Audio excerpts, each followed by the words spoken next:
Алты бақан селкинчек, алам кезіп термелет. Гүлчородой жигиттер күнгө чейин серпилет. Ай чүрөктөй селкилер, айга чейин серпилет. Добуштуулар таймашат, добуш менен иргилет. Санжырада селкинчек санжыргасын эл билет. Иш күндөрү 16-15 тарта биз менен болуңуздар.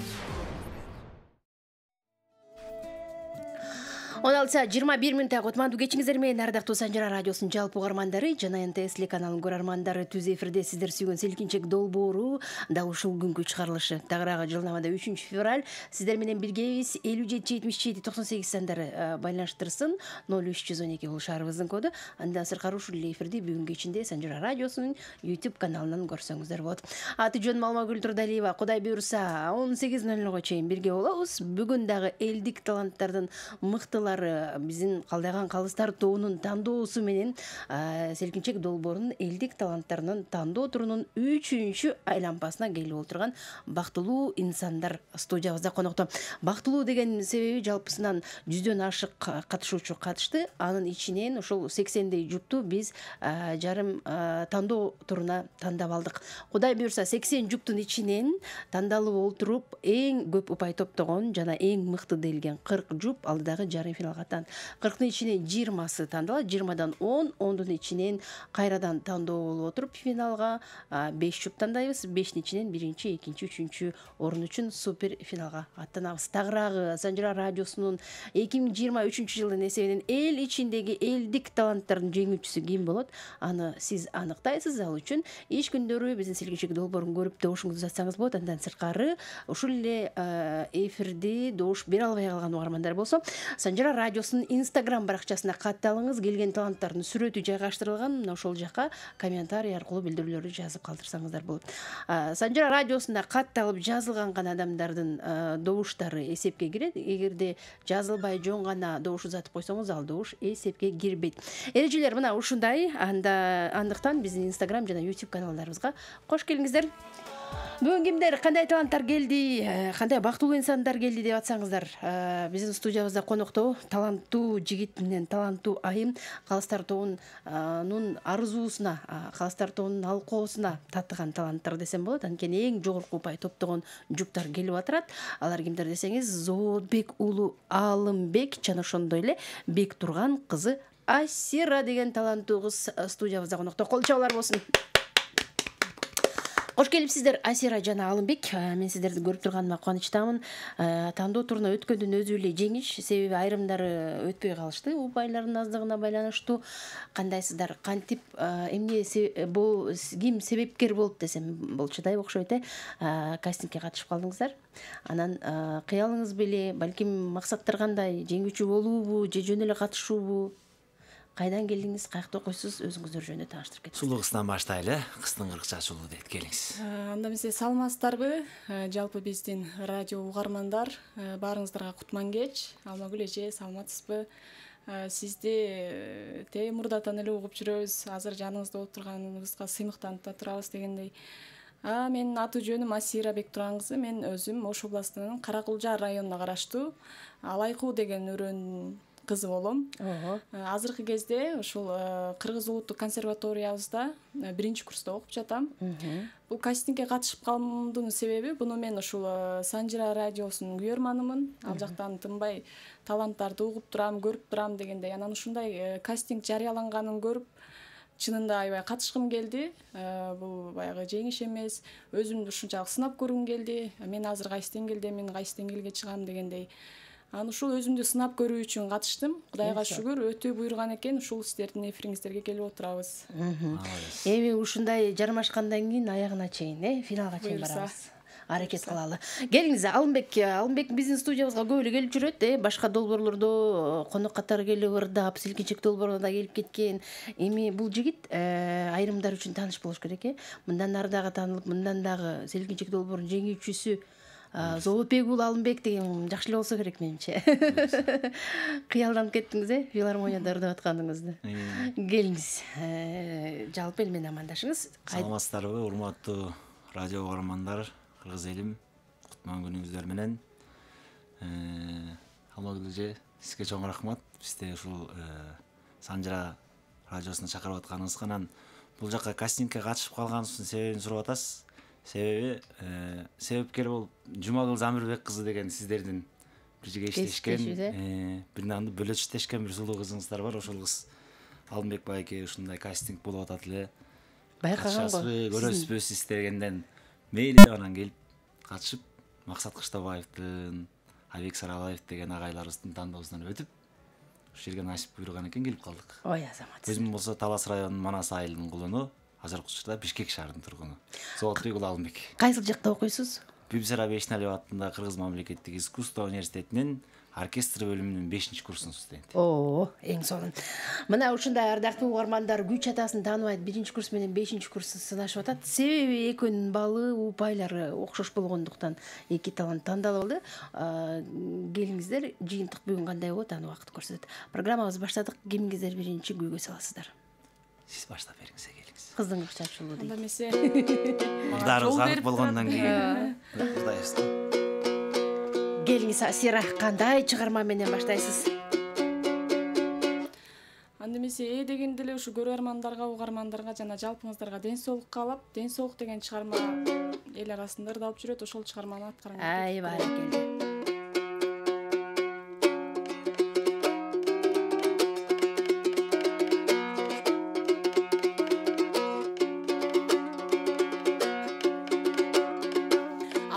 Адамга жараласың ден соолук, асыл байлык алтын болуп кен болуп, чындыгында адам кылган адамдың бакыт экен талай экен ден соолук, бакыт экен талай экен ден соолук.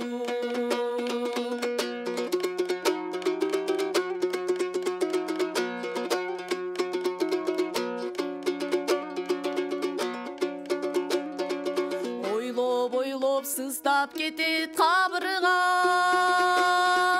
башкаларга сөз айта албай жалынам. Алтын тажы кийгизейин башыңа, эн солугум орун алчы жанымдан, эн солугум орун алчы жанымдан, орун алчы жанымдан. Келди, азаматсыз кол чабууларды сизге жаңыртамын. Жалпыбызга ден соолук каалап, өзгөчө биздин Алымбек оорубачы, арык чырай жигит экенсиң, ден соолугуң жакшыбы деп сурабадан. Ден соолук Кудайга шүгүр. Келиңиз, эми сиз жооп бериңиз. Бул ырдан кийин кандай жооп даярдап койдуңуз? Андан соң угармандардын добуштарын каттайбыз. Сиздерге анда ден соолук жөнүндө ырдап бердим, мындай алмак салмак кылып ырдап айткенбиз как раз. Сиздерге кастингден өткөн чыгармам, ырдап берген чыгармам Жанышбек Кочкоровдун Кодойгон боюм сен үчүн деген шаңдуу, анан чыгарма болчу, ошол чыгарманы ырдап бергенге аракет кылайын. Бали. Сол дегесизден.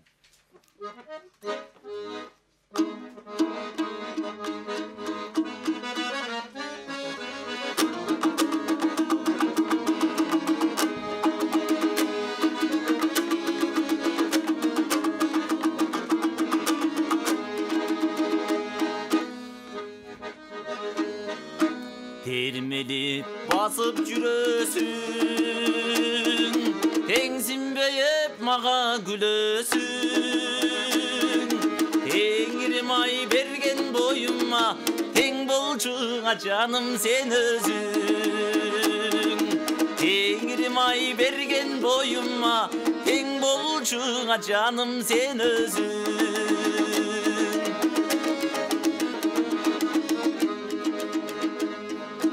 Кылыктын бары кызда эмес, кыйынгың кызды сыздар еш. Кыскадыр ай боюм сен үчүн, бир ога сүйүм кыска эмес. Кыскадыр ай боюм сен үчүн, бир ога сүйүм кыска эмес.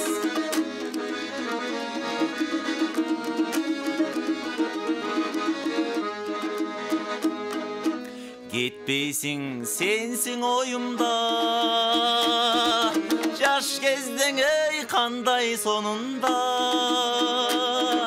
Шынымды айтсам силерге, күнөө жоға менің бойымда. Шынымды айтсам силерге, күнөө жоға менің бойымда.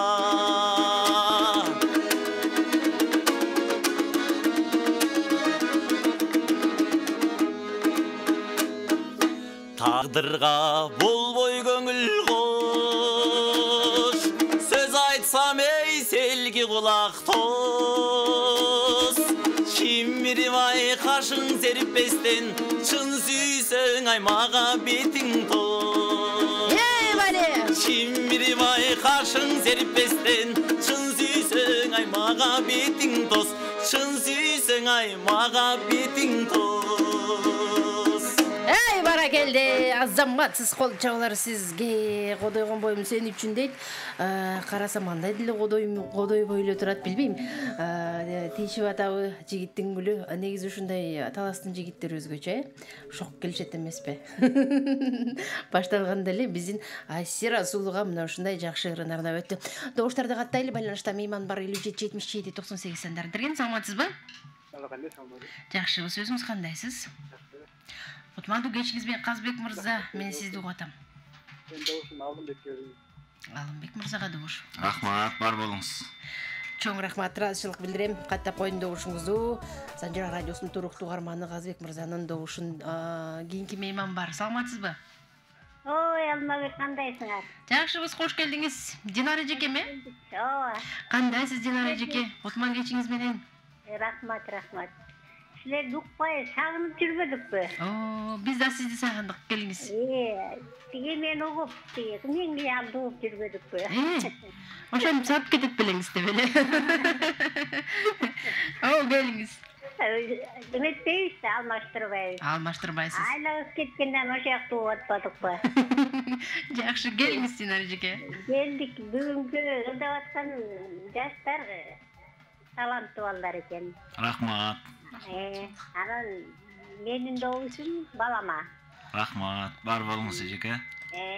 Ыраазычылык билдиребиз. Бизди эч кимге алмаштырбаңыз. Байланышкан үчүн сизге ыраазычылык билдиребиз. Кимдир бирөөнүн телефонунун үнүн өчүрүп койсоңуздар жакшы болмок. Билдирүү келип жатат, мейманыбыз бар кийинкиси. Саламатсызбы? Алло, саламатсызбы? Кош келдиңиз. Бар жакшы, өзүңүз кандайсыз? Кош келдик, кош убак кечиңер менен. Рахмат, бирге болсун, келиңиз. Ишиңе ийгилик, өзүңө ден соолук. Чоң рахмат. Чынар эжекем, айтканыңыз келсин. Бүгүн да жакшы элдик таланттар келиптир. Таланттарына таазим. Өкөтөң жаш неме экен. Эми бул жерден тигини эметем, муну эметем деп элем, балама берип коеюн добушту. Мен Карабал-Таш шаарынын Алтын айылын тургунумун. Бар болуңуз, ишиңизге ийгилик. Жакшы кызматкерлери болсун. Эл-арчиптери болсун. Айтканыңыз келсин. Чоң рахмат, бар болуңуз. Байланышкан үчүн сизге ыраазычылыгыбызды билдиребиз. Добушуңузду Зоотбек уулу Алымбек мырзага каттап койдук. Азыр негизи айымдар жигиттер көп колдойт да. Азыр буюрса Айсиранын агалары, байкелери, жезделери чалчу болсо, Зоотбек эмне кыласыз билебизби деп эле. Келиңиз анда Айсира. Кезек кайрадан сизде кодойгон боюм сен үчүн деди. Анда сиз Анда эмесе мен кимге айтам деп жооп берейин, Боюңду кимге айтам деппи? Кыргыз эли угуп атат.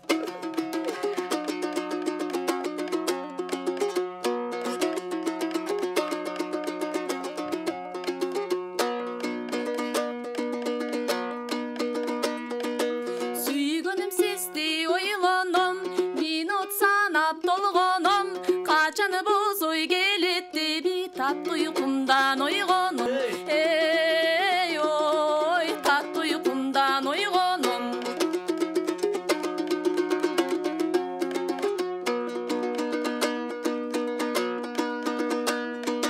Сүйгөнүң сыррын биле көр, жалында бутко күйө көр, мүнөт сайын толгонуп чының менен сүйө көр.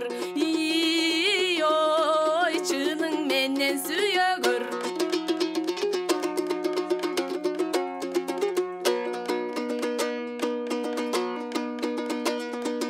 Аратка жидер, кадырлап жаным кат жибер. Ал катыңдан не пайдаң, кадыргече болсоң өзүң кел. Ой, кадыргече болсоң өзүң кел.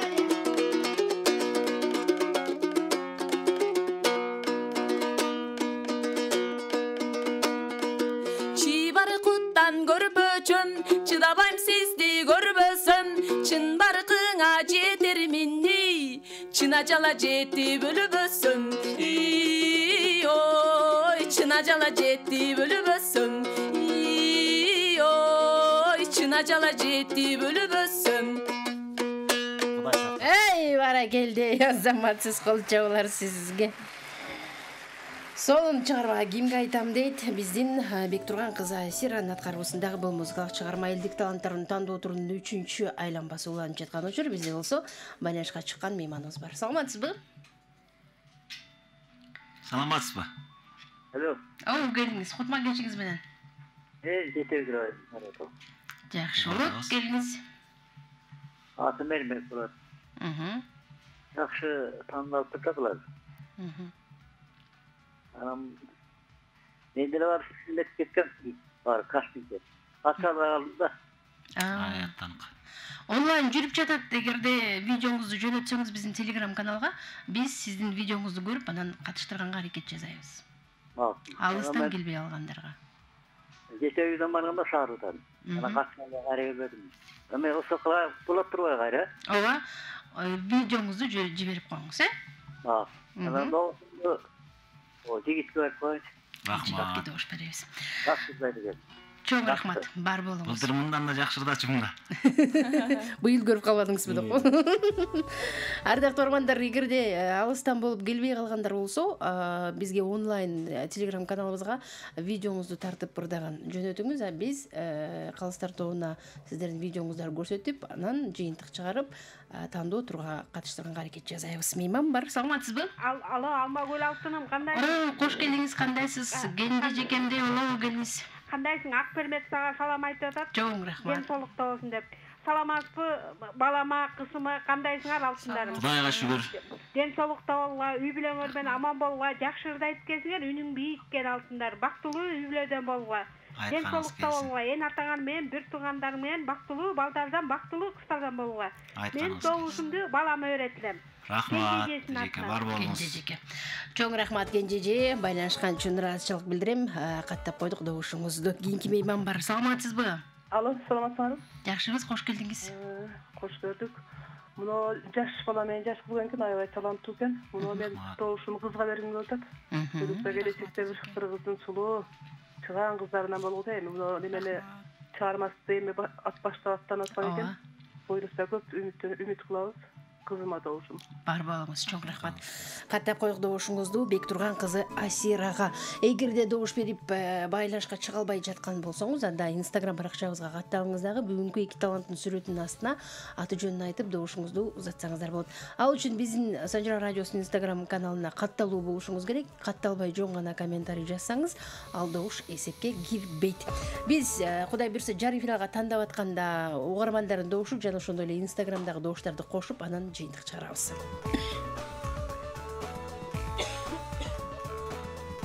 Келиңиз анда, Зоотбек уулу Алымбек деген таланттуу жигит. Кадырлаш болсоң өзүң бил деп ырдап аткан айымдын сонун чыгармасына кандай жооп узатасыз? Так, мен анда Сагынуу деген чыгарманы ырдап берейин. Кочкорлук эжекем ырдачу эле буларды. Гүлзайыр Сагынова деген эжекем. Бирок ал эжемди ырдай албасак аракет кылып көрөлү. Сагынуу деген чыгарма. Табылып жаштык дарысы Парис.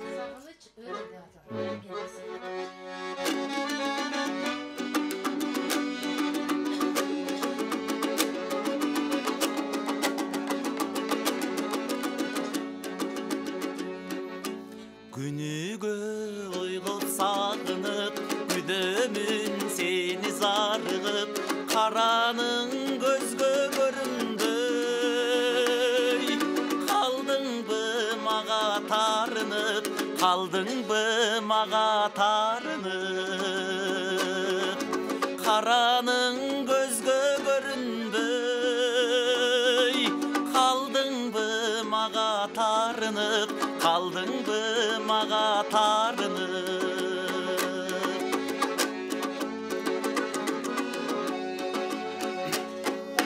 жаш кезде болот жаңылыш жарабайт жаным тарыныч жанашы келип жаным ай жазылсын күткөн сагыныч жазылсын биздин тарыныч жанашы келип жаным ай жазылсын күткөн сагыныч жазылсын биздин тарыныч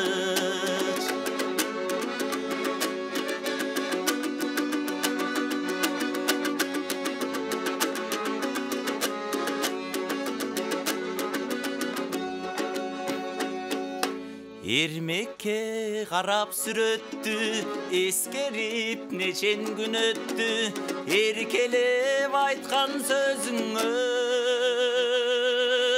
эзбесең боло жүрөктү эзбесең боло жүрөктү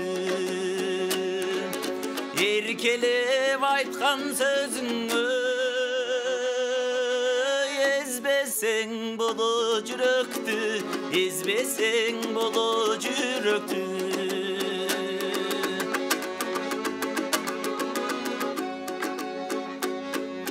жаз айы сонун көктөмдөй жаң эле жамгыр төккөндөй сүзмөдөй аппак бетиңден сүйдүрүп койчу карыска сүйдүрүп койчу карыска сүзмөдөй аппак бетиңден сүйдүрүп койчу наличка сүйдүрүп койчу наличка сүзмөдөй аппак бетиңден сүйдүрүп койчу карыска сүйдүрүп койчу карыска эй баракелди азаматсыз кол чабуулар сизге жаңы жаттадым эле бул ырдыда мен дагы наличка деген жеринде жаңы жаттаган окшойсуз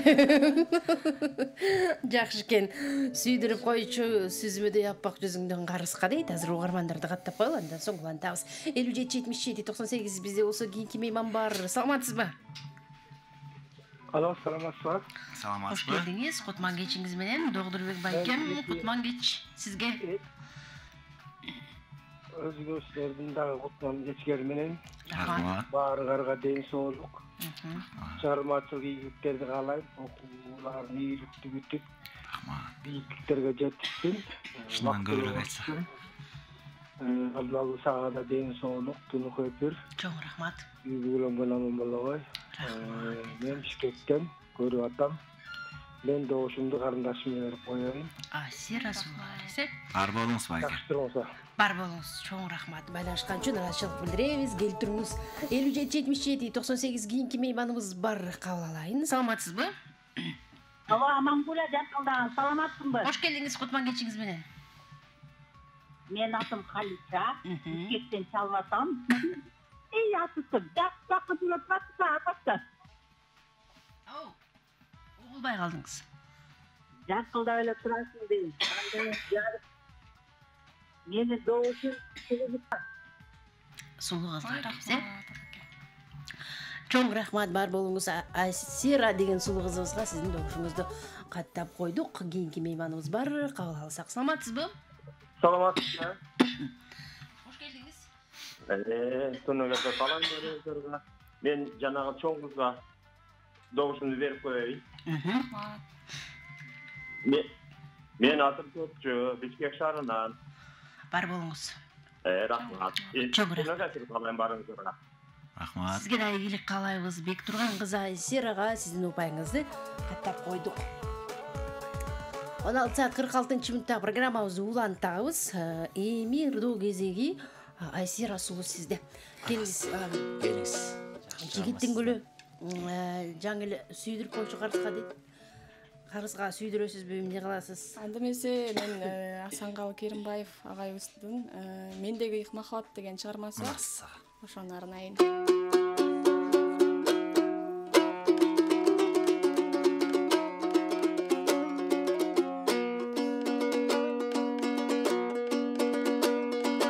Сүйүм турат жердин кени тургандай, мойнумдагы ыйык аяр тунардай.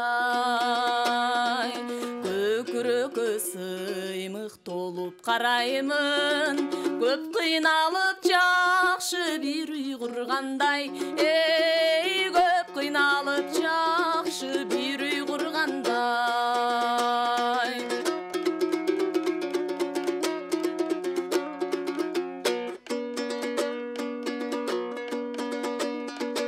Сүйүм агат жай күнүндөй толушуп, булбул сайрайт бутак сайын конушуп.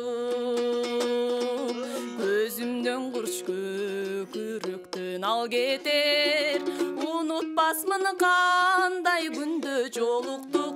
Эй, унутпасмын кандай күндө жолуктук.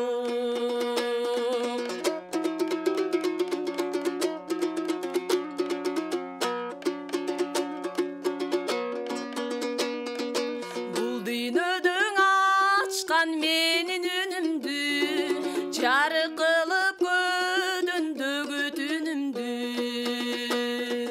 Сенин гана аман жүргөн караның, мен сен үчүн даңкта бырдайм сүйүмдү. Эй, мен сен үчүн даңкта бырдайм сүйүмдү. Менин гана аман жүргөн караның, мен сен үчүн даңкта бырдайм сүйүмдү. Эй, мен сен үчүн даңкта бырдайм сүйүмдү. Эй, баракелди, азаматсыз кол чабууларды сизге жаңыртабыз. Сен үчүн даңкта бырдайм сүйүмдү дейт. Демек, карызга сүйдүргөнгө макул болдук окшойт менимче. 57-77-98. Азыр биз угармандардын добушун каттайлы. Андан соң Алымбектин кечири Зоотбек уулу Алымбектин аткаруусундагы жакшы чыгарманы угабыз. Саламатсызбы? Саламатсызбы, карындашым. Кутмандуу кечиңиз менен кош келдиңиз. Кандайсыз? Добушум. Ошардан үйдөн чыгат Нурустам. Кыргызда кыздын чачылык дейт. Карындашыбызга добушубузду берели. Рахмат. Үстөдө алтын тамгалар менен жазып атат. Рахмат. Чоң рахмат. Айтканыңыз келсин, бар болуңуз. Байланышкан үчүн сизге да ыраазычылыгымды билдиремин. Добушуңузду каттап койдум. Кийинки мейман бар. Саламатсызбы? Саламатсызбы? Кош келдиңиз. Кандайсыз? Мен Бишкектен. Бектурган кызы Атирага. Атыңыз ким эле? Тургунду. Бар болуңуз. Чоң рахмат. Байланышка чыгып жатканда кайдан байланышып атасыз? Аты жөнүңүз ким? Толук маалымат узатып коюп туруңуздар. Себеби биз үчүн өтө маанилүү. Саламатсызбы? Алмагүлкө кандай? Кандайсыз, жакшысызбы? Кутман кечиңиз менен? Тоолуктар жакшы. Баары жакшы, өзүңүз жакшы жүрөсүзбү? Жакшы. Эң сонун келиңиз. Таанydың өнде? Акмуз шаарчасынан берди өтпөйт эме? Келиңиз. Эми бүгүн жакшы таланттарды алып келдим, жакшы таланттар. Чыгармачылыгы жөө беришсин. Айтканыңыз келсин. Мен могу кысыма берип коеюнчу, жакшылықты айтып экен. Асан Калилулланы жакшы көрөм. Чоң баракелде. Бар болуңуз, чоң рахмат. Катта калдык, келтириңиз. Акмуз шаарчасына биз дагы салам узатабыз. Келиңиз анда Алымбек, кайрадан кезек сизде. Мен сен үчүн даңкта бырдайм сүйүмдү деп Асанкалы агайыбыздын керемет ырын аткарды. Сиз кандай ыр менен жооп бересиз? Жумабидин Шералиев атабыздын чыгармасынан ырда берели анда. Эсен бол деген чыгармасын. Эй, бале.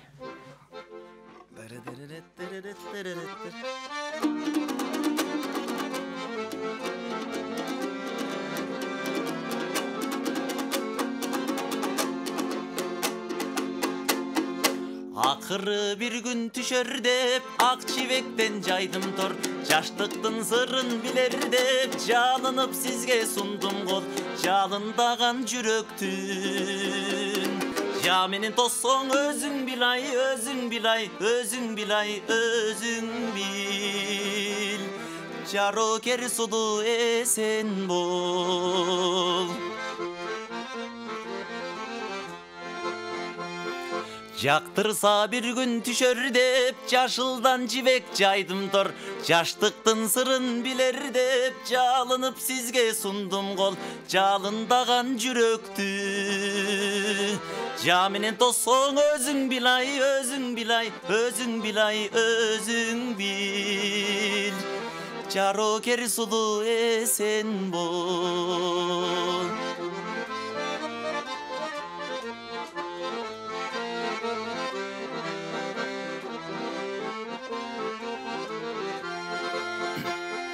Көркүң бир көздү талдырган, көк үчкөн сенсиң ойлосом. Көктөн бир сызып качырган, көк шумкар болуп ойносом. Көңүлгө эле толук кир калат. Көрүшпөйбүз деген сибай, деген сибай, деген сибай, дегенсип. Күйдөрүм үзүп койбосоң, күйдөрүң үзүп койбосоң.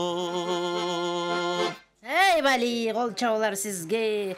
Эсен бол деп аталган жакшы чыгарма. Ардактуу угармандар, программабызды улантабыз угуп жатканыңыздар.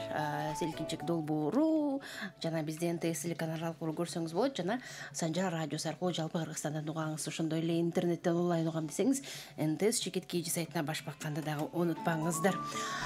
Ал эми добуштарды Instagram жана ошондой эле Facebook баракчаларынан кабыл алабыз. Андыктан биздин каналга катталып жазылганды унутпаңыздар. YouTube каналыбызга дагы билдирүүлөр жазсаңыз болот. Саламатсызбы? Саламатчылык. Мен добуштумду Айширага берейин дегем. Атым Диана болот. Биштиктен болом. Бар болуңуз Диана. Чоң рахмат. Айшира сулууга сиздин добушуңузду каттап койдум. 0312 57 77 98 кийинки мейман бар. Саламатсызбы? Алло. Саламатсызбы? Саламатсызбы. Котман кеншиңиз менен келиңиз. Мен атым Комокбек. Бишкек шаарынан болом. Алдыке добушубузду берип коелу дедим эле. Аябай жакшы экен. Рахмат. Ошо талантыңыз өркүндөп эле чоң бериңиз. Рахмат, айтканыңыз келсин. Кодойгон боюм деп ырдасаңыз ойлоду окшойт эк, кодой окшойт. Бою кичине окшойт. Ооба, бою кичинекей окшойт, чоңое бериңиз дебеди. Рахмат, бар болуңуз, каттап койдук добушуңузду. Саламатсызбы? Саламатсыздарбы, Санжира. Котман кенчиңиз менен. Ой, Алмагүл менен сүйлөшкөндө күн болот экен. Ооба, кош келиңиз. Канча убакыттан бери чыгып атасыз? Салам. Менин атым Ашым, фамилиям Тоотаев, Карагулжадан болом. Карындашыма добушум. Ой, баракелде. Бар болуңуз ага, рахмат, ыраазычылык билдиребиз. Добушуңузду каттап койдук Айсира сулууга. Айтылуу сулуу эсен бол деди. Анын үстүнө биздин Алымбекти кызгантып Карагулжадан агаларыңыз чалып атат. Анда сиз эме деп жооп бересиз? Кезек кайрадан сизде. Анда эмесе кайрадан эле кезек келип калыптыр. Анда эмесе мен кытайлык кыргыздардын Акбала деген чыгармасы бар. Роза эжекебиз ырдап жүрөт. Ошону аткарып берейин. Эй, бали. Акбалага арнап ырдап коеюн. Акбаладай болобу?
жанган бир метим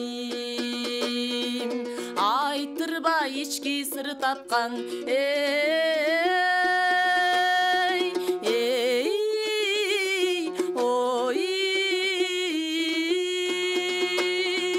акылдуу менин теңдешим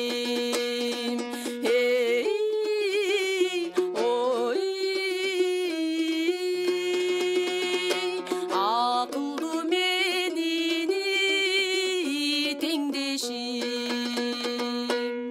Баракелди, азаматсыз кол чабуулар сизге. Ак бала деп аталган жакшы ыр Бектурган кызы Асия Расулдун аткаруусунда жаңырды.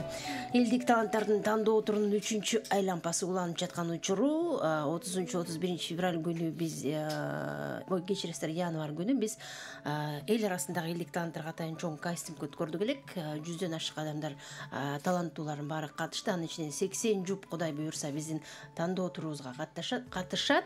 Андан сырткары онлайн алыстан келе албай калган биздин көрөрмандар, сүйөрмандар селкинчек долбооруна катышууну каалагандар биздин телеграм каналыбызга видеоңузду жөнөтүп койсоңуз болот. Ырдаган 2 лирикалык жана ошондой эле элдик чыгармадан экини аткарып биздин телеграм каналыбызга жөнөтсөңүздөр, толук маалыматыңызды жазып жөнөтсөңүздөр биз өзүбүз байланышка чыгып, сиздерди дагы ушул жерге чакырганга аракет жасайбыз. Элдик таланттардын 3-чү айлампасы ардактуу конокторубуз Зоотбек Улалымбек жана Бектурган кызы Асира. Эки талант калыстар тобунун тандоосу менен бүгүн тандоодурга келип отурган чагы. Добуш берүү үчүн Инстаграм баракчасына катталып жана добуш узатыңыздар. Мейманыбыз бар. Саламатсызбы? Саламатсыз. Кутмандуу кечиңиз менен кош келдиңиз. Мен добуш берейин дегем. Угуп атабыз. Бектурган кызы Асирага. Бар болуңуз. Атыңыз ким? Турманжан, Бишкектен. Бар болуңуз, чоң рахмат. Аты жөнүңүздү, кайда байланышып атканыңызды сурантпай, дароо эле жарсалсаңыз абдан жакшы болот. Мейман бар. Кийинкиси, саламатсызбы? Алло. Саламатсызбы? Кош келдиңиз, кутман кечиңиз менен. Сиздерди бул телевизорду көрүп отурабыз. Кубанычтабыз. Мен өзүм Кантан барам. Өзүм барып турам Кантан. Жанагы бул кышыбызга болуп көрүп коён деп эле. Видеосу каптылар. Чоң рахмат. Рахмат. Жазып коем, жакшы кыз экен. Макул. Жазып коеюн, жакшы кыз экен деп да жазып коеюн, Рахмат, добушуңузду каттап койдук. Мейман бар, кийинкиси, саламатсызбы? Алло. Келиңиз. Кандайсың, Раматгүл, жакшыбы? Жакшыбыз, өзүңүз жакшысызбы? Кутман кечиңиз менен. Бирге болсун, мен добуш берейин дегем. Эки жакшы талантты ырчылар келиптир. Мен экөөнө бергенге болбойт да, жигитке берип коеюн эме. Рахмат эже. Рахмат. Гүлмира кичигемден чыгып атам. Бар болуңуз, Гүлмира эжеке. Ыраазычылык билдиребиз, кичигеми жиргесине салам узатабыз добушуңузду. Алымбек мырзага каттап койдум. Келиңиз анда, Алымбек, ак бала деген жакшы ырга кандай жооп даярдадыңыз? Кайрадан кезек сизде. Өңү кара, көзү көк сүйлөй берсе сөзү көп деп койчу. Дегеме. Сиздерге анда Жылкычын ыры деген чыгарманы ырдап берейин. Ашырал Айталиев атабыздын сөзүнө таандык. Жылкычын ыры деген чыгарманы. Бали.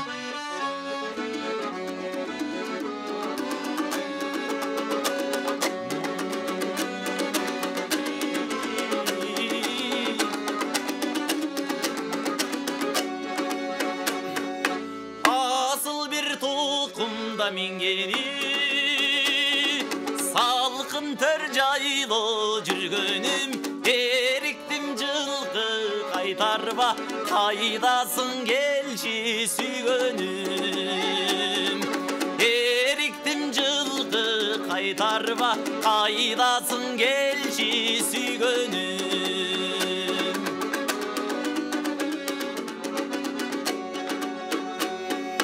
жылкоттой чөптүн да түрлөрүн мен жыттайм жыпар гүлдөрүн санадан такыр чыкпайсың ай сагындым келчи сүйгөнүм санадан такыр чыкпайсың ай сагындым келчи сүйгөнүм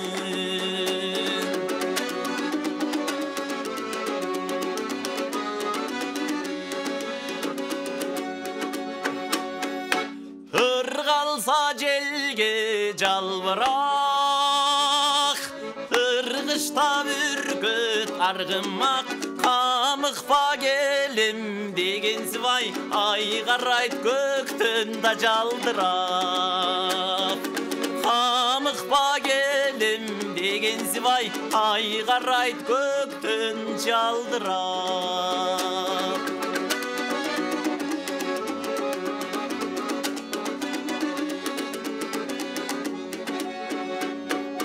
Атқарып қалқос бұйрығын, айтпаймын сөздің да құрғырын, қымызға қылып закускаңа, бағалаң қозы да құйрығын.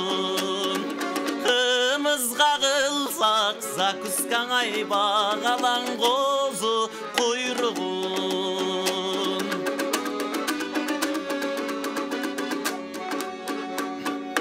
Мен жылқычы, сен чабан,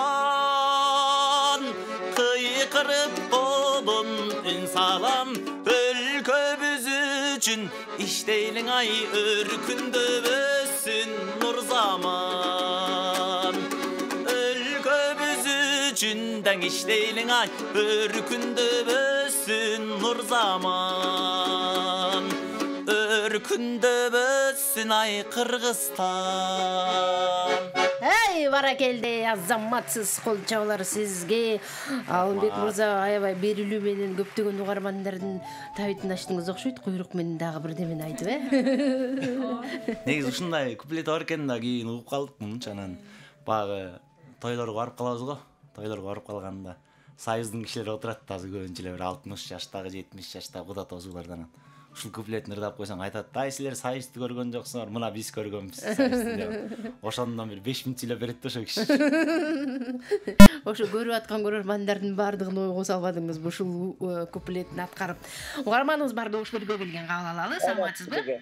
Кош келдиңиз. Алмашты жакшы. Баары жакшы, өзүңүз кандайсыз? Жакшы. Эки жакшы талантка келген турбайсызбы? Ооба. Экөөнө тең ийгилик каалайлы. Рахмат байке. Чыгармачылык ийгилик болсун дейли. Өзүңүздүн келгенине жараган чыган жакшы уул кыздардан болсун. Айтканыңыз келсин. Анан мен добушуму Алымбек мырзага көрүп коеюнчу жеке. Рахмат байке, бар болуңуз. Ишиңизге ийгилик. Алымбек мырза молодец, жакшы ырдайт экен. Көрүп да жүрөбүз ырдагандан. Ийгилик каалайбыз. Рахмат. Чоң рахмат. Сизге да ийгилик болсун. Байланышкан үчүн рахмат айтабыз. Добушуңузду каттап койдук. 57-77-98 кийинки мейман бар. Саламатсызбы? Алло, Алмагүл кандай? Жакшыбыз, өзүңүз жакшысызбы? Бутма кечиңиз менен. Майрамың менен, жаңы жыл келген майрамың менен. Рахмат сизге. Алымбек деген балага берип коюн деген добушту. Рахмат эже. Бишкектен Жанар эже. Жанар эжекебиз, чоң рахмат. Бишкек шаарындагы жалпы көрөрмандарга ийгилик болсун. Добушуңузду Алымбек мырзага каттап койдум. Кийинки мейман бар. Саламатсызбы? Алло. Келиңиз, кутма кечиңиз менен. Кайрылуу кеч. Бирге болсун Ибадат эжекем менен туруктуу угарманым, кандайсыз? Жакшы, саламатсыңарбы?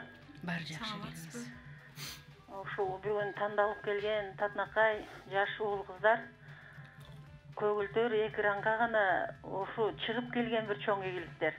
Азыр эл астында толкуп, дайрадай таңшып турган үндөр, бул да бир чоң ийгиликтер. Бар болуңуздар. Рахмат эже. Иштердин ийгилиги болсун, окуңар. Жакшы ийгиликтер менен аяктагыла, уланта бергиле. Рахмат эже. Үндөр ала тоону аралай берсин, алай койго чейин бара берсин. Келечек каалайм экөөңгө тең бактылуу жашоо тилейм. Ден соолукта болгула.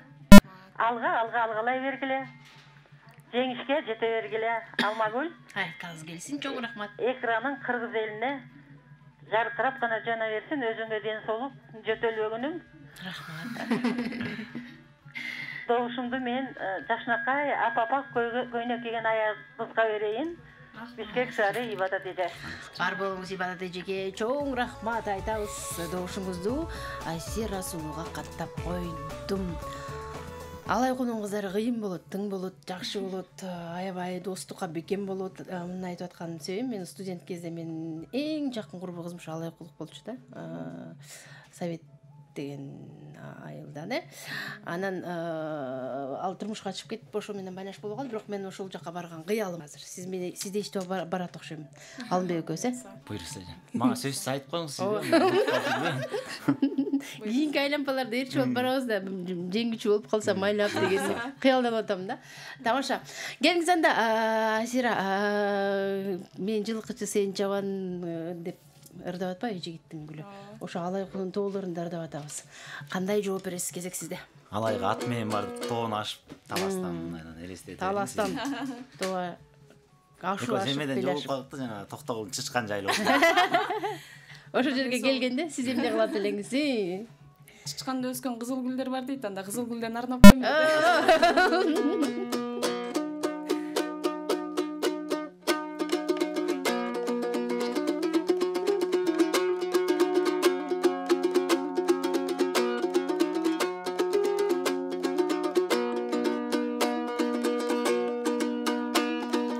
Сен кызыл гүл жайнаган, жемин булбул бактале сайраган. Мен бар пана, сен панар, жарыгыңа гана тисеңи.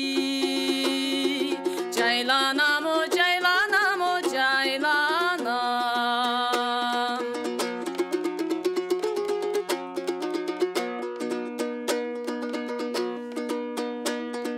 Кылчайып булбула конуга, же кызыгат кызыл гүлүңө. Буралып кулак сала жүр, булбулдун агана муками. Үнүнө да, үнүнө да, үнүнө.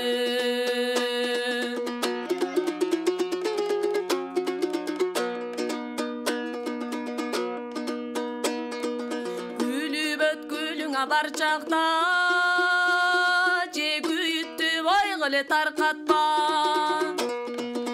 Уралып бактыле сайраган, булбулдун агана тилин ой. Чарчатпа да, чарчатпа да, чарчатпа. Уралып бактыле сайраган, булбулдун агана тилини. Чарчатпа да, чарчатпа да, чарчатпа. Эй, бара келди, караңызчы. Сүйүүнүн күчү кандай керемет, Алымбек өзү эркек болуп турса дагы гүлгө салыштырып атабыз, кызыл гүлгө. Сен кызыл гүл жайнаган, мен булбул бакта сайраган. Азыркы заманда жигиттер гүлгө айлам калган, Жигиттин гүлү да айтат эмеспизби? Анын үстүнө жигиттер көбүрөөк айымдарга караганда жасанып түшөнүп гүлгө окшошуп баратат чынында. 57-77 98 тамаша бар угарман кабыл алалы. Алымбектин маанайы түшүп калбасын. Саламатсызбы, келиңиз? Саламатсызбы? Кош келдиңиз. Рахмат. Мен добушум Алымбек мырзага. Рахмат. Бишкек шаарынан чалып жатам. Атым Айтурган. Төшкөн кыз болом. Бай. Акырын болгула деп атат. Тишпегиле менин кызыл гүлүмө деди. Демек тийип аткан керек. Чычкандан жолукпагыла деп атат. Ошо окшойт. Мейман бар, саламатсызбы? Саламатсызбы? Алло. Бирок кош келдиңиз. Саламатсыздар. Сиздерди кубанып угуу менен мен алсыңар алдырдым, алдыра албай жаттым эле качандан бери. Мен добушум бик турган кыз Асирага. Ай баракет. Атыңыз ким? Берекет. Атыңыз ким эле эжеке? Элнура. Элнура, чоң рахмат Элнура. Аты жөнүңүздү, кайдан байланыштыңызды сөзсүз бизге кабарлап коюңуз. Себеби биз үчүн өтө маанилүү ким кайдан байланышка чыгып жаткандыгы. 57-77-98 0312 бул шаарыбыздын коду. Бизде болсо мейман бар, акырсандар 1291 абонент. Саламатсызбы?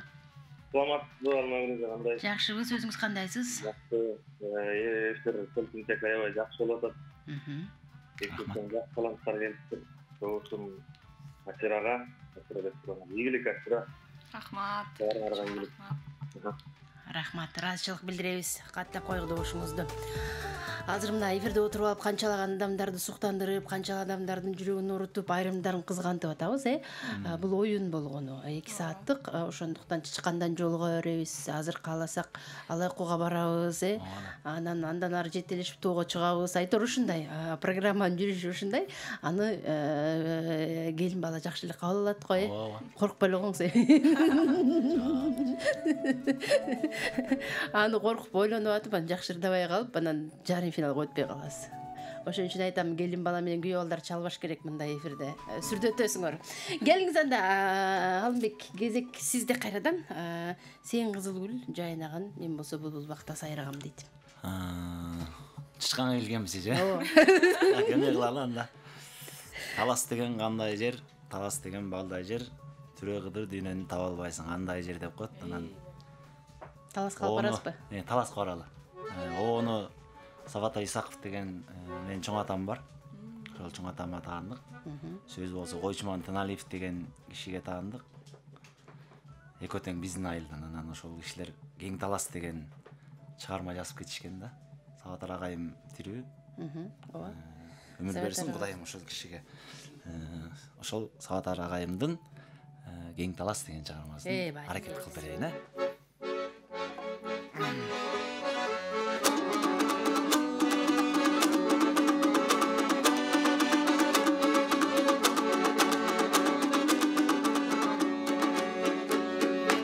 Кабылан манас кыдырып, таласты өзү тандаган, карагай кайың арчасы табигат бизге арнаган. Ойноп ал, ичинде толу багы бар, керемет талас жерине суктанат келген адамдар.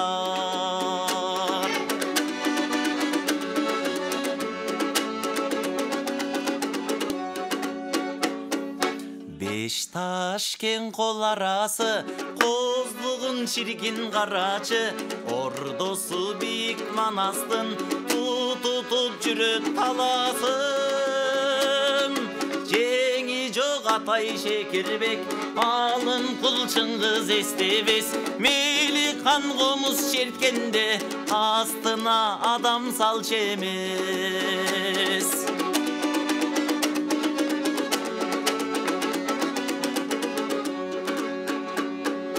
Ала тоосун айланып, бүркүтү жерди жиреген, ак карлуу бийик чокусу көк асманды тиреген. Табигаттын саймасын тартып бир берген таласка, ырчысы менен төкмөсүн артып бир берген таласка. Кабылан манас барктаган, кан бакай кошойдан таган, канике япамай жүрөк, кең талас үчүн даңтанам.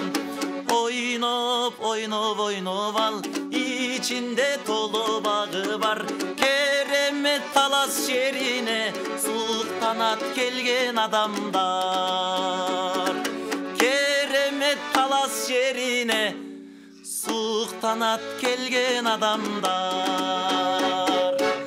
Баракелде, азаматсыз кол чабалар сизге сонун керемет чыгарма, Сабатар агабыздын керемет ырын биз Зоотбек уулу Алымбектин аткаруусунда тыңдадык. Ардактуу угармандар, программабызды улантабыз. Биздин Айсира сууну талас деген ушундай жер, ушундай адамдар чыккан жер. Көрдүңбү, ушул жака алып кетем деп ырдап атат. Алып кеткичекти жарнамага барып келбесек болбойт. Байланышыңыз алдагы мүнөттөрдө 57 77 98 сандарын терип байланышка чыкканга даяр туруңуз. НТС телеканалы жана Санжыра радиосунда кыска жарнамалык түрмөк бар. Андан соң программабызды улантабыз. Биз менен болуңуз. Алтыбақан селкинчек, алам кезип термелет. Гүлчородой жигиттер күнгө чейин серпилет. Айчүрөктөй селкилер айга чейин серпилет. Добуштуулар таймашат, добуш менен иргилет. Санжырада селкинчек санжыргасын эл билет.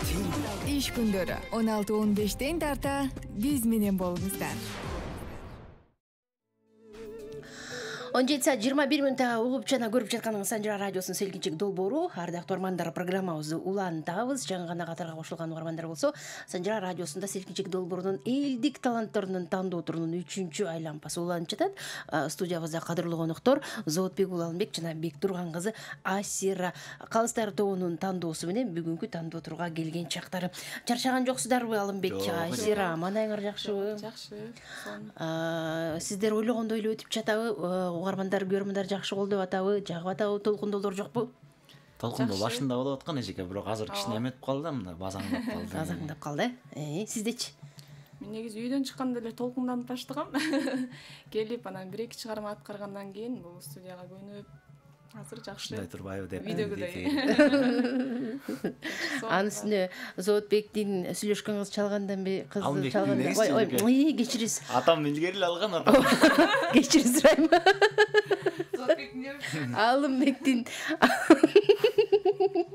Алымбектин сүйлөшкөн кыз чалгандан бери кичине жүрөгүң зылдыйлап калды. Тескеринче көтөрүлө баштады. Тамаша. Келиңиз анда уланталы ырдоо кезеги биздин Асира сулууга келген.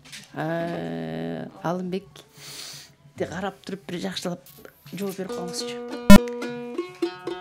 Эмне бардыңыз эле жаңы эле жигиттин гүлү? Таластыктар өзүнүн жерин таласка алып келе, алып кетем деп аткансыз да? Мактанган жан таластыктар деп койсуң я. Ансын дагы белгилей кетти. Анда эмесе мен деле ушул Алайкулдун кыздардын сулуулугуна суктанып, сулууга деген Сологой ырчы Сооронбектин ыры бар. Мынасага. Сологойдун ырын Сологой ырдайт дейт. Ошонун ырын аткарып берейин. Бали.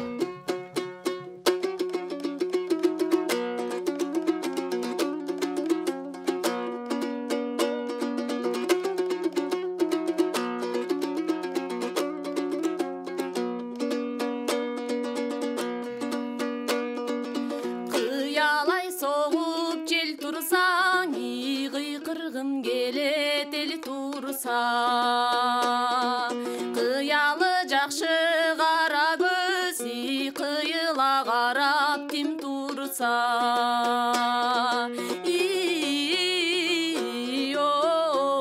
ой тим турса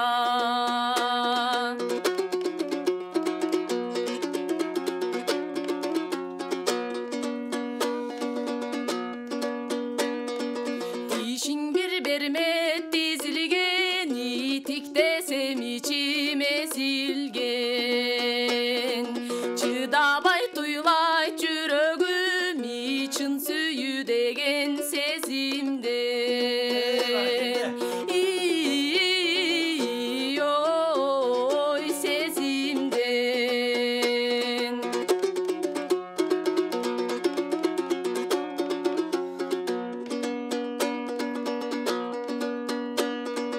күлгөнүң жанга гүл азыгы күлкүңө жаным мен ашык жашаган жакшы турбайбы жакшыга жакшы жанашып ой жанашып ой жанашып баракелди, азаматсыз кол чабуулар сизге. Жашаган жакшы турбайбы, жакшыга жанашып, мындай болгон Алымбектей жигиттин жанында отургандын өзү эле керемет дегендей болду окшойт бул жагы. Жакшы менен өткөргөн убакыт деген бар эле го Кыргызда. Кыргызда? Жакшы. Азыр добуштарды угалы, андан соң жыйынтык кандай болгонун аздан соң билебиз. Жарым саат убакыт калган, эсиңизге салайын. Биздин толкунда калмантыңыз. Мейманыбыз бар. Саламатсызбы? Саламатсызбы? Хош келдиңиз, кутман кечиңиз менен. Биз Зоотбек Бектур Алымбек беребиз. Рахмат, бар болуңуз. Жердешиз. Жердешиңиздей улуу. Жердеш экенин билдик. Мактанганда эле жердешиз болот. Мактанып аткан билинбейт да бирок. Мейман бар, саламатсызбы? Саламатсызбы? Хош келдиңиз, кутман кечиңиз менен. Кандайсыз? Жакшы, жакшысызбы? Баары жакшы, өзүңүз кандайсыз? Almasın benim sizde ufak tartıttım teresi rahmat kızım. İyiliklerdi kalayız. Çok rahmat. Ben Karasu'dan Telman Aydın'dan kalıvatam. Rahmat. Dayım sizde ufak rahmat kızım. Çok rahmat. Birinci canım kalısınız. Birinci ol çalvatası. Mından arı köp gelip durunuz. Bostun maylı. Maylı bakın. Doğuşunuz kimge? Doğuşumuzu mu? Hadi canım Türkçüsünü bana gelen. Oy rahmat. Bar bolunuz, çok rahmat apa. Köp жылдан beri görüp buğam dediniz. Razıçılık bildiririz. Gelip durunuz. Mından arıda köp байланышып туруңуз угуп, бирок байланышка чыкпай эле жүргөм дейт. Алгачкы жолу байланышка чыгып аткан апабызга терең ыраазычылык билдирели. Бар болуңуз, ден соолукта болуңуз. Мейман бар, саламатсызбы? Саламатсыздарбы? Кутман кечиңиз менен келиңиз. Бирге болсун. Менин доошум Асирага. Экөөнө тең чыгармачылыгы ийгилик, экөө тең аябай жакшырдашат экен. Эми добуш бирөөнө бергендигине байланыштуу кызга бердим. Рахмат. Бар болуңуз эжеке, ыраазычылык добушуңузду каттап койдук. Жашаган жакшы турбайбы, жакшыга гана жанашып дейт. Анда келиңиз, жакшы жигит кезек сизде болсун. Кандай ыр менен улантасыз?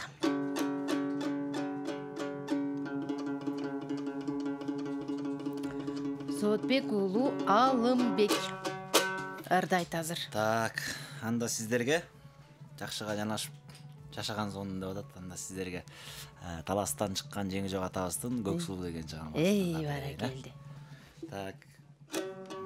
Сөзү болсо өтө Көкө уулу деген кишиге таандык. Жеңи жоктун өзүнүн негизи Кайман аты жеңи жок экен, өзүнүн аты Өтө деген киши болгон экен. Анан бул кишинин бул ырдын обон Замирбек Үсөнбаев деген дагы мактанып коеюн, таластык киши жазган. Ал киши да таластык токоңуз. Ал киши да таластан ошол кишинин обонунда жазылган Көксулуу деген чыгарманы аракет кылып көрөйүн.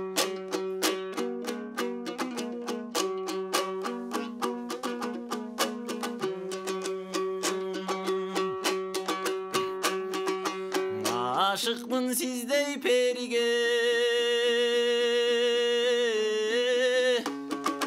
ait albay sırrım demigen adamdımınca kıynamay ayttırбай bilsen emine. Kızıgam sizdey perige, kıynalam çındap demige, kişini mınca çurkatbay degi kımbatım bilsen emine.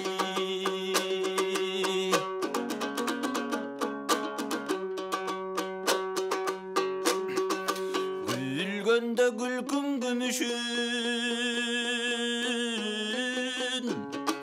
gülgündey kızdın günüsün, büyütkö düşüp жүрүшүн, gülgünüm ayçı kim üçün. Günderim takır üzgün çok güygüzüp süyümütün, jark etse gülkün doy gümüşün, day jaro ker kızdın günüsün, jarkıldap gülüp жүрүшүң da жалгызым ayçoy kim üçün.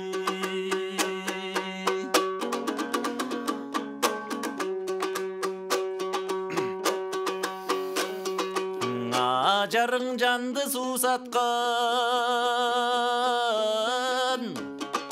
атайын келдим таластан ай берим туура түшүнүп, акылың менен узатсаң. Көркөмүң жанды суусаткан, көргөнү келдим узактан. Көксудум туура түшүнүп, мени көңүлүң менен узатсаң.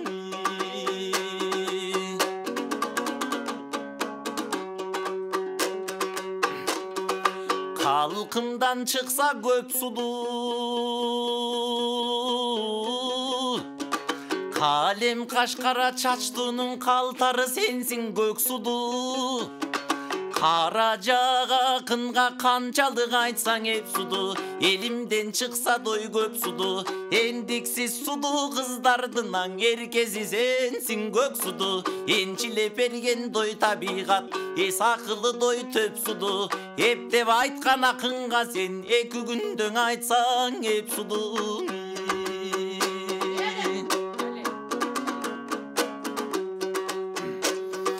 Jaylonun başı oyruma, жамалың түштүң ей оюма. Жактырып өзүм чалындым жашылдан жайган торуңа. Кыш тонун башың ойрум агылыгың түштүң оюма. Кызыгып өзүм чалындым сенин кызылдана жайган торуңа. Кызыктын иши курусун деги кызыгамай бирге болугаң.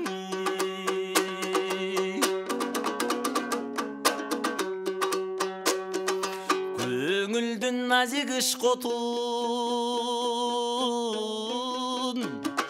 козготосуң көк судун. Көчтүн калган тайлактай боздотосуң көк судун. Саянчы салган боз кыштай саматасың сен көк судун. Сагындырып адамды сен саргайтасың сен көк судун. Өлүп бир калсам калармын, өлбөс тирүү бар болсом сенин өзүмдүк кылып алармын. Акыры бир күн дой табармын, ант берип койгон сөз үчүн сенин ажыратып алармын. Аман бир болсом табармын, ант берип койгон сөз үчүн сенин ажыратып алармын.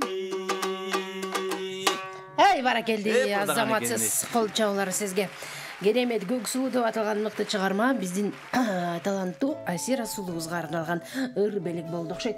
17:32 ардактырмандар, элдик таланттар тандоо турубузду 3-чү айлампа суламчыдан байлашка чыга албай жаткан болсоңуз, анда Сажыра радиосунун Instagram баракчасына катталыңыз. Ал жактан бүгүнкү келген таланттардын сүрөтү жайгашкан, ошонун астына комментарий аркылуу билдирүүңүздү жазып калтырсаңыз, ал добуштагы эске алынат.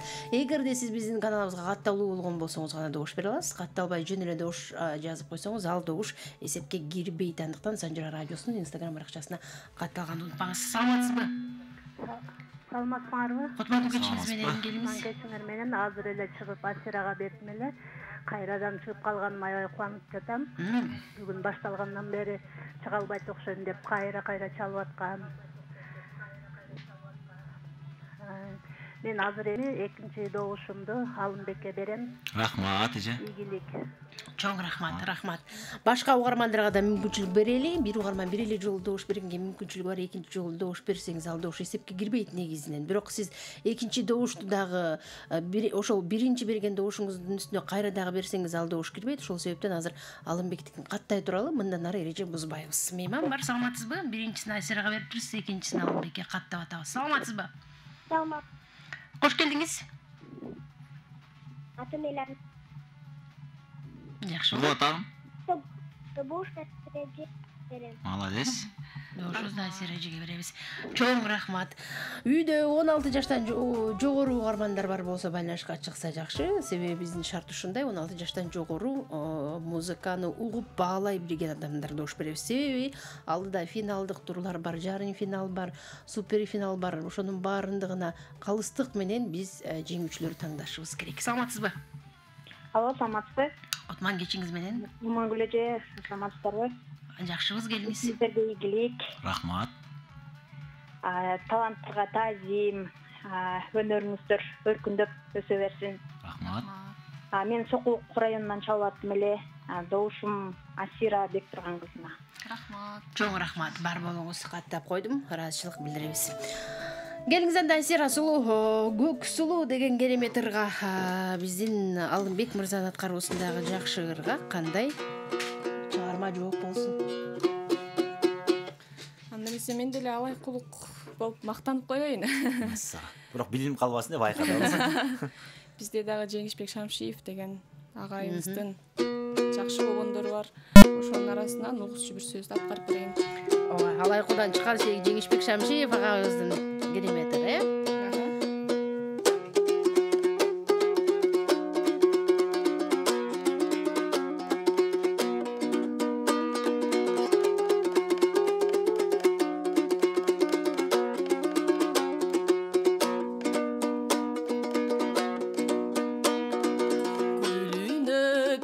далдалап өнүгө тосот алмабап коскогум келип сырыңды колуңда эле коем кармалап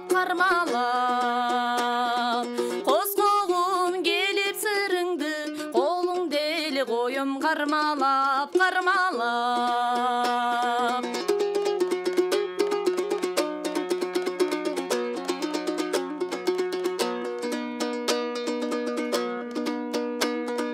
Аракет кылып күнделе айтайын десем бирдеме, негедир жүрөк жалтанат, жүрсөк дали дайым биргеле биргеле. Негедир жүрөк жалтанат, жүрсөк дали дайым биргеле биргеле.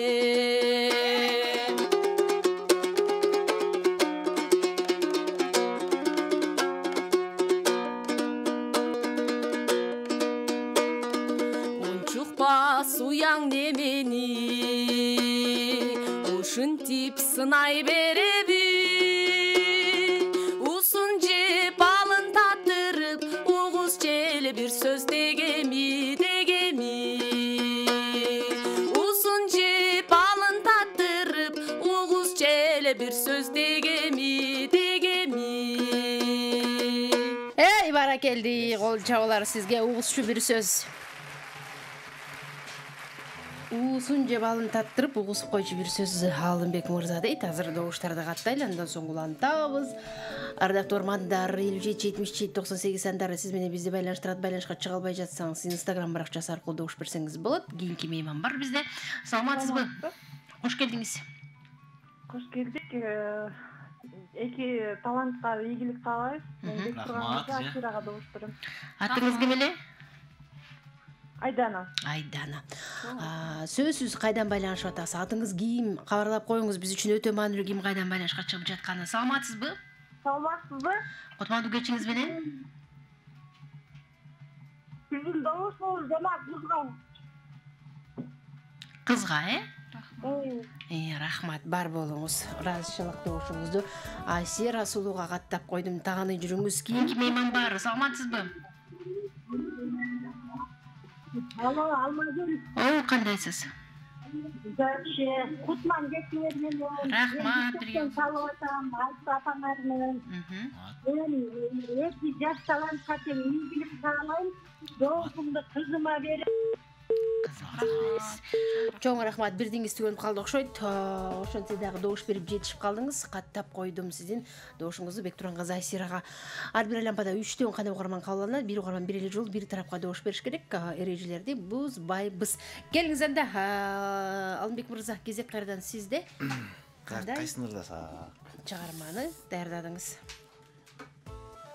Асанкалы Керимбаев атабыздын чыгармасын ырдап берейин анда. Кара көлдүн кыздары деген чыгармасы. Ой.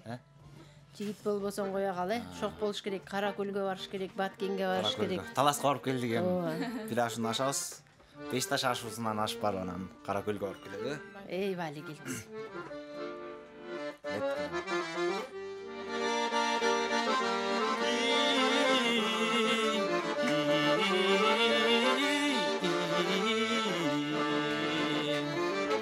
Кара көлдүн кыздар-ай, жылдыз маңдай, көздөрүңөр жымыңдашкан жылдыздардай, жүрөгүмө түнөтүп ай бир сулуусу, жылдыз кармап колугай жаркылдаган. Лай-ла-лай-лай-лай-лай-лай-лай-лай, жылдыз кармап колугай жаркылдаган.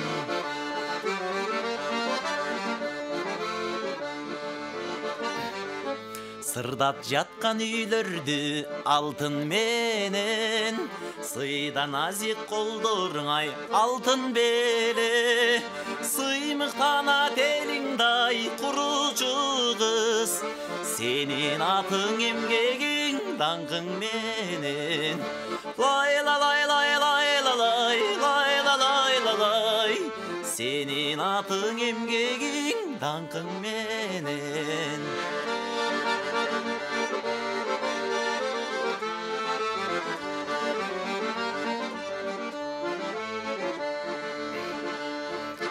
Еңсем сени көздөрүңдө жылдыз болуп, еңсем сенин көздөрүңдө жылдыз толуп, мен өзүмө чакырчың ай сыйкырлачы учуп түндө жетейин жылдыз болуп лай лай лай лай лай лай лай лай лай учуп түндө жетейин жылдыз болуп лай лай лай лай лай лай лай лай лай учуп түндө жетейин жылдыз болуп учуп түндө жетейин ey жылдыз болуп. Эй, сонун азаматсыз кол чабалар сизге баракелди. Алымбек мырзанын аткаруусунда керемет Каракөлдүн кыздары жалпы айымдарга, Каракөлдүн кыздары, Каракөлдүн кыздары деп жалпы айымдарга арнадык. Бөлүнбөбүз талас, эртеден бери алайкы Каракөл эле болуп атабыз, билбейм азыр. Жалпы Кыргызстандын сулууларына арналгандар болду окшойт. Мейманыбыз бар. Саламатсызбы? Алло, саламатсыңарбы? Куан кечиңиз менен келиңиз. Жакшыңарбы? Жакшыбыз. Мен Жалалаттан чыгып атат элем. Атым Уулкан. Алмагүл, сени дайыма Санжыразан жакшы көрөбүз. Өзүң жакшы алып барасың. Атам суктан арылып жакшы кызсың. Чоң рахмат. Мен добушумду мунагы кызга берип коеюн деп атам. Өзүңө жакшы үй бүлөлүк бардыгыңарга тынччылык, Кыргызстаныбыз тынч болсун. Рахмат. Чоң рахмат, бар болуңуз. Жалал Абад жергесиндеги жалпы көрөрмандарга ийгилик каалайбыз. Ушул эфирди толук түрдө бүгүн кечинде же эртең менен YouTube каналыбыздан кайрадан көрүп, добуш бере алгандар комментарий жазсаңыздар болот. Андан сырткары Instagram баракчасынан дагы добуштар кабыл алынууда. Саламатсызбы? Кош келдиңиз. Ой, сиз кайдан чалып атасыз? Дөңдүн ар жагынан чалып атат. Кандай дейсиз? Уктуңуздарбы сиздер? Жакшы болбой атасыз, ардактуу Арман.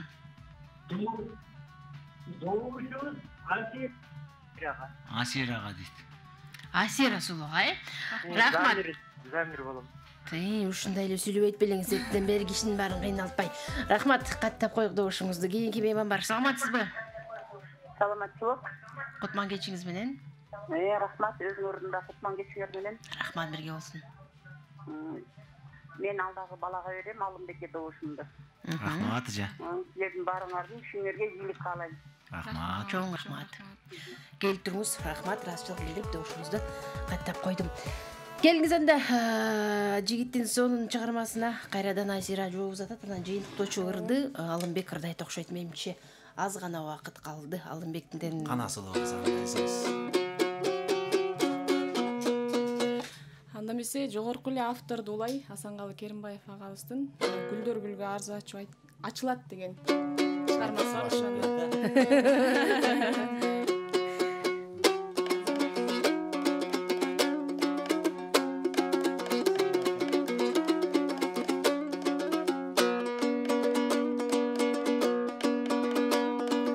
бар. Тарабым бир гана сен жытанып, бажырайган көздөрүңө суктанып, бакытымдай минут сайын толгонуп, баскан изиң башкалардан кызганып, баскан изиң башкалардан кызганып.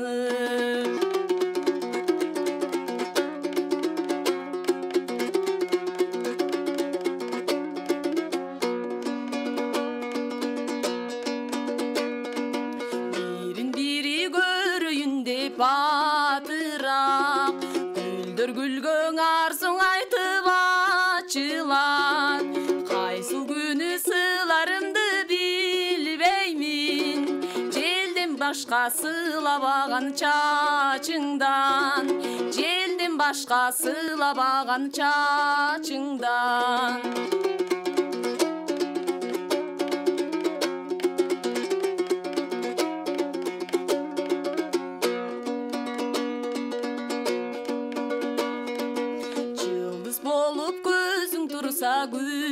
Gülüngdöp, ukday albayım bütkön boyum dürüldöp, bul bakta günü boyu til bezeyt, bul dünönün ırakatı süyü жашоонун ырахаты сүйүдө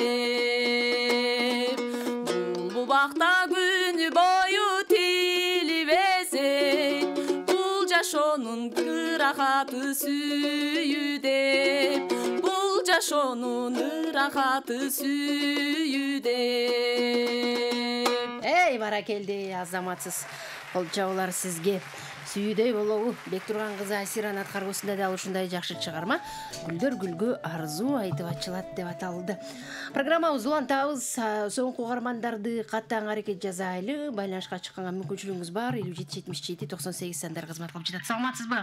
Саламатсызбы, калмагыл кандайсыңыз? Жакшыбыз, кош келдиңиз. Кутман кешиңиз менен.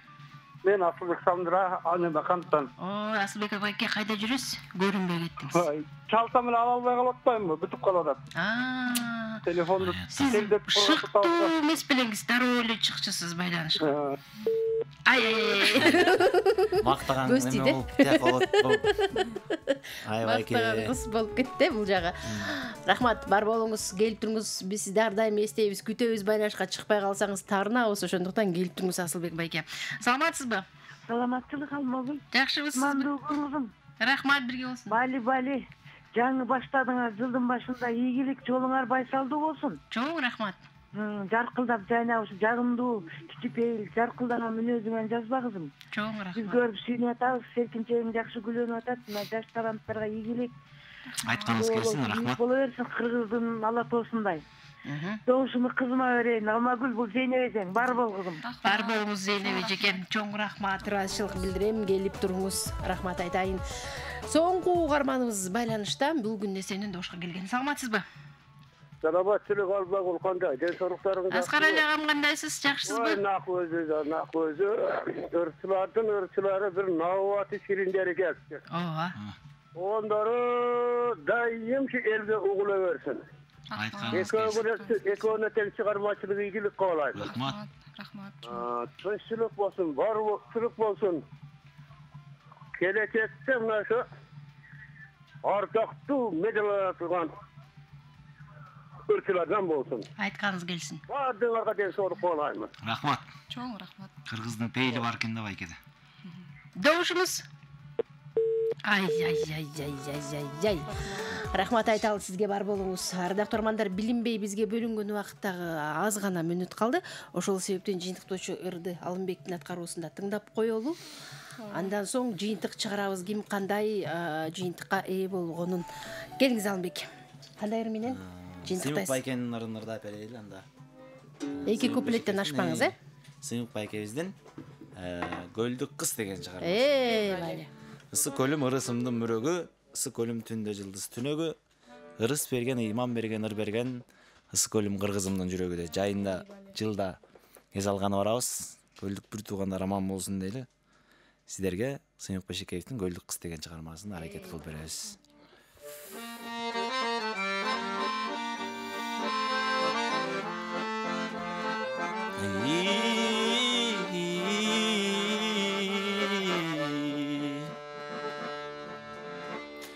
Көк көйнөк кийсең көңүлүм сага бөлүнөт.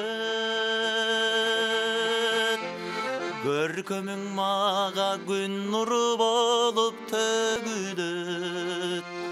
Көңүлүм чындап бурулуп калды көлдүк кыз. Көксөгөн муңум жүрөктө сырым угуңуз.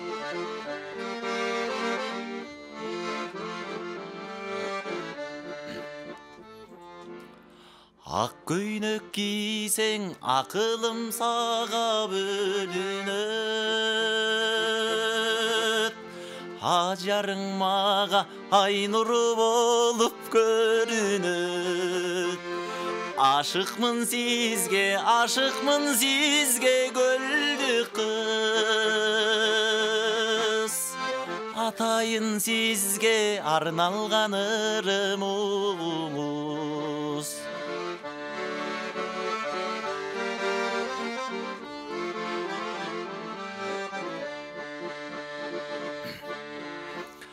Кызылды кийсең кыялым сага бөлүнөт.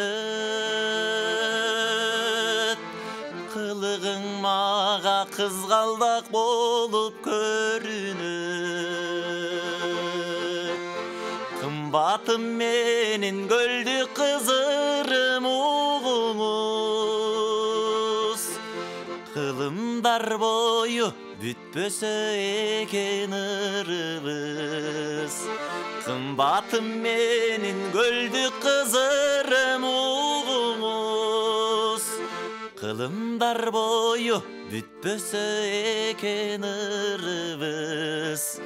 Кылымдар бою бүтпөсө экен ырыбыз. Ай көлдүк кыз.